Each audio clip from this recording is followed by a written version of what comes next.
Pemirsa, diduga mengidap kelainan seksual, polisi memeriksa kejiwaan tersangka pemilik distro yang mencabuli belasan wanita di Rumah Sakit Bayangkara.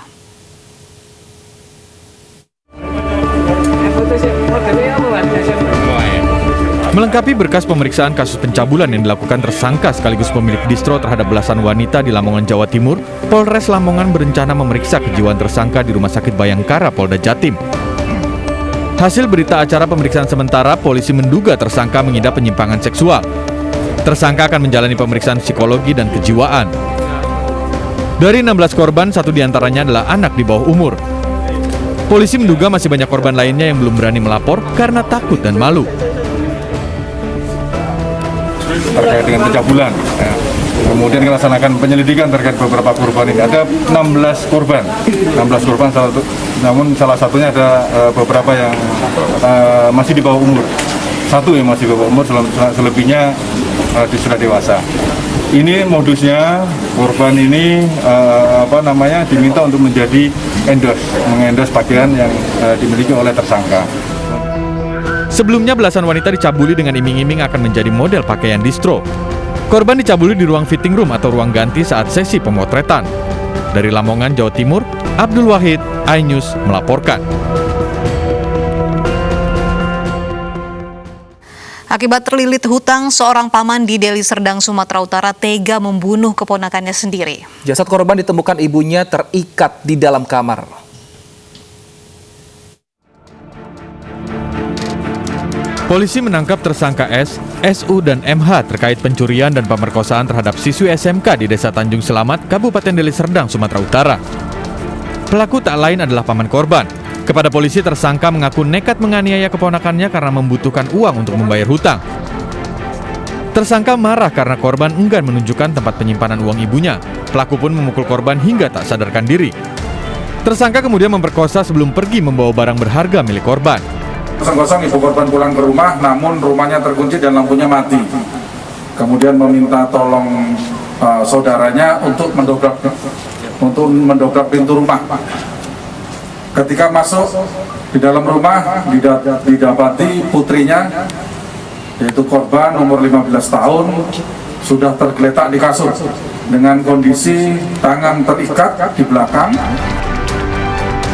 Pelaku berikut barang bukti disita polisi, sementara tersangka dipidana pasal pembunuhan dan perampokan dengan ancaman penjara seumur hidup.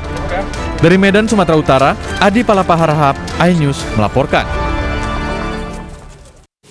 Pasangan suami istri di Blora, Jawa Tengah tewas usai tersengat aliran arus listrik jebakan tikus di sawah miliknya. Kedua korban ditemukan menantunya setelah mencari korban yang tidak pulang selama 2 hari.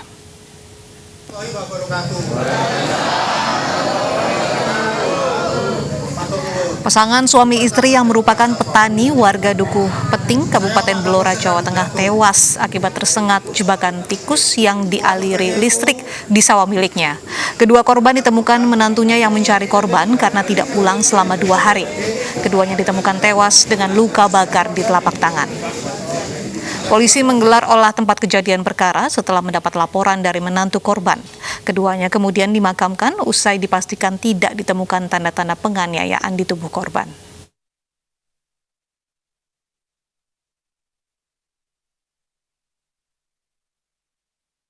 Sementara di Bojonegoro, Jawa Timur, polisi menetapkan 2 tersangka terkait kasus jebakan listrik maut yang menewaskan 4 orang. 2 tersangka merupakan pemilik lahan pertanian serta pemilik rumah.